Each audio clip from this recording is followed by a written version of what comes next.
morning. So I haven't done a video for a while, and today I want to talk about love. And I'm going to talk about love in 3 different ways. So I'm going to talk about love as metta. I'm going to talk about love as attachment. And I'm going to talk about love as compassion. In those 3 different ways. So I'm going to start actually by talking about love as attachment, because that's the one that we're most familiar with most of the time.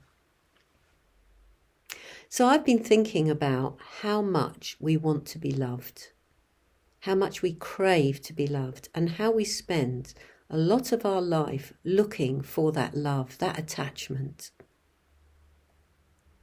that feeling like we're the person in the world for this significant other person. And of course, that kind of love gets us into a lot of trouble. Not always. Sometimes we're lucky that we are mature enough, that we are not too needy, and that we find someone to share our life with, and that's really wonderful. But for a lot of us, that doesn't happen.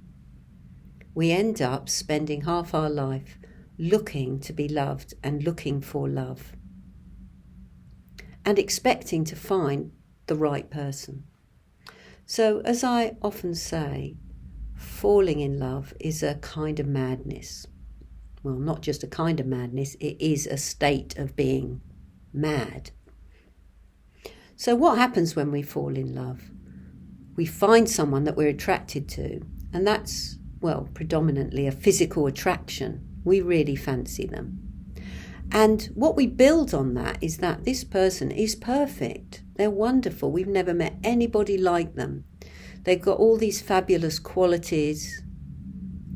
And when we do that, what tends to happen over time is that when we start seeing the real person, when maybe a few faults turn up, maybe when they're late, they're always late for when we've got a date.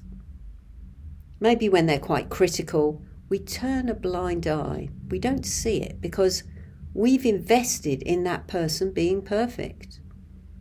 And we might even end up getting married to that person. And deep down in the dark depths of ourselves, we have these little niggles. We know really that nobody can be perfect. And of course they aren't. And we can be very disappointed when we find out how people really are. And it's not their fault, it's our fault. What have we done? We've projected this image onto them that just is completely false. It can't be realised. So that is a certain kind of attachment. It's the attachment that we have when we fall in love. And of course, a lot of attachment is very healthy. We have a natural instinct to be attached to our children, to members of our family that we've grown up with. We've got close to them. So I'm not saying that all attachment is wrong or bad in any way. But certainly falling in love is a kind of madness, and it's not a very healthy attachment. Hopefully, when we fall out of love, that love becomes more healthy, more adult, more of even a compromise. It has to be a compromise because all the time we have to compromise with other people. If we don't, then we just are very selfish and we can spend our lives in a very lonely place looking for the perfect person to spend our life with. So that's a little about attachment. So we come across Buddhism and we learn about metta. And metta is a kind of, unconditional love. It's a love that's not based on attachment. It's a love based on appreciation. A love of wanting what's best for the other person. And this is why when we teach the metta bhavana, we advise that the people that you have in those various stages, so you remember we start with ourself, I'll say more about that in a minute, then we have a good friend, a neutral person, and someone we find difficult. And these people we choose because we love them, but we don't love them in the way that we love maybe our sexual partner or a member of our family. So we are advised not to choose somebody that we're close to in those familial ways or sexual ways, because it makes it cleaner. It's like, well, a good friend is somebody that we really get on with well, that we can communicate well with. So obviously there's a lot to learn about the metta bhavana, and there's plenty online about the metta bhavana. So it's an unconditional love where we are learning how to how to accept people, how to see them for who they really are. And one of the most important things about metta, loving kindness, is metta for ourselves. And if we don't have that basis, we're not really going to have that love for anybody else. So very occasionally somebody comes to a class and says, well, I really feel metta for my good friend. I can do all the other stages, but I find it really difficult to do it for myself. You know, there's warning bells there. It's like, well, if we can't love ourselves, we're always going to be looking for it somewhere else. We're going to be looking for it outside ourselves. So when we practice metta for ourselves, we're making ourselves whole and complete so that we don't go looking elsewhere. So we can love much more deeply, much more generously if we love ourselves. If we are whole in ourselves, if we're not looking outside to make up something that's missing in ourselves. There's nothing missing if we can really look. If we can really look to ourselves with tenderness and appreciation and forgiveness. So that's just a little bit about love, metta, about loving kindness. So when we practice metta, when we practice the meditation on loving kindness, what we're moving towards really is a love that is compassion. This is the love that the Buddha had, that bodhisattvas have. It's what's sometimes referred to as one of the wings that you could say help us soar to enlightenment. The other wing, of course, is wisdom. Wisdom and compassion, the two wings.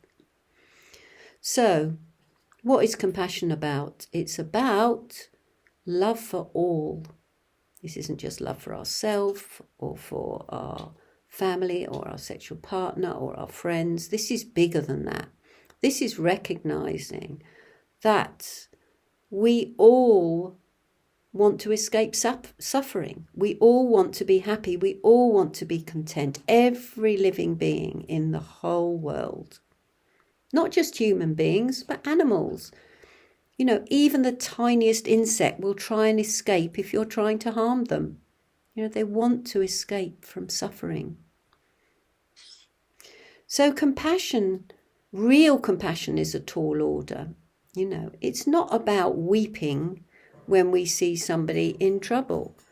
Compassion has got very broad arms. It's got a very broad perspective. And it wants to act and it can act.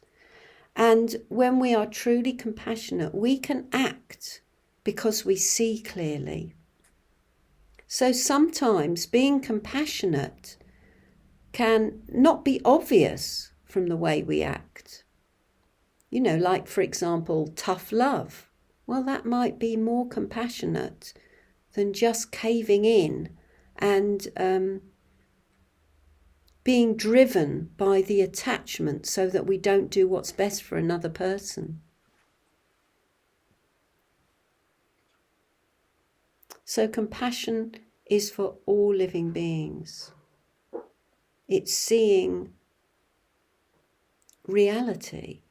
It's seeing how things really are. It's seeing that everything in the phenomenal world is marked by the three lakshanas.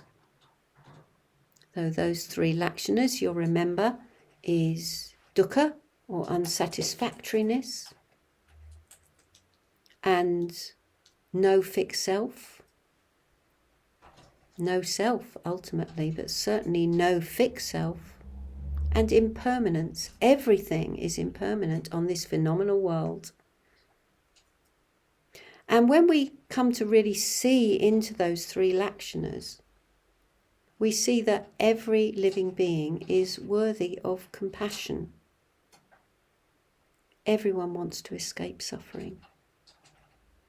So in a way, we go beyond attachment into metta, a kind of healthy love that is available for all, a well-wishing, you could say, a wanting contentment, peace, a good life for everybody. And then that grows till we become big enough to hold the world's suffering without being overwhelmed, without falling into anxiety, but able to act appropriately. So that's all for today. See you again.